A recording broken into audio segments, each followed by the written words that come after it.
歡迎嚟到 SFS Channel 嚟聽我講嘅最後一集。我係觀塘 Ivy 學生 Ivan。咦，今日嘅題目係咩呢？哦，係 AI 虛擬人啊！咁等我哋一齊諗下啦。Go！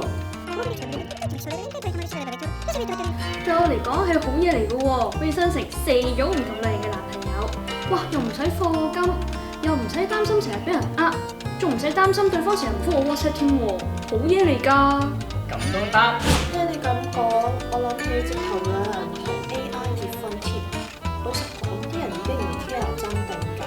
依家呢個社會，物質越豐富，人嘅心靈就越空虛。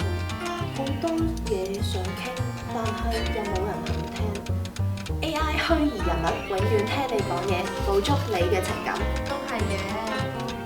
我呢家阿玲啊，就好似 AI 偶像咁，永遠唔會有關公災難、公關災難，你可以永遠支持佢、中意佢，永遠都唔會受到傷害。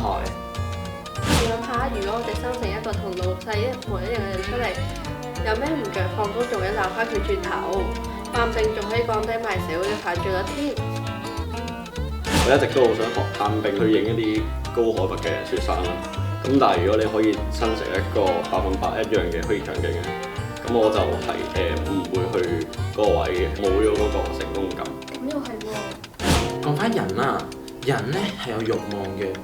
如果一個人離開咗呢個世界，將佢啲數據全部輸入俾 AI， 叫佢生成一個，又算唔算係復活呢？呢個反映咗人類對永恆嘅慾望，其實係阻止唔到嘅喎。正如啱頭先 Suki 所講，佢想生成4個AI 男友，但係我哋係咪又願意去拍一段會受傷嘅拖？係咪又願意去學習面對現實？我就想留翻呢條問題俾大家諗下啦。多謝大家嘅收睇，拜拜。拜拜。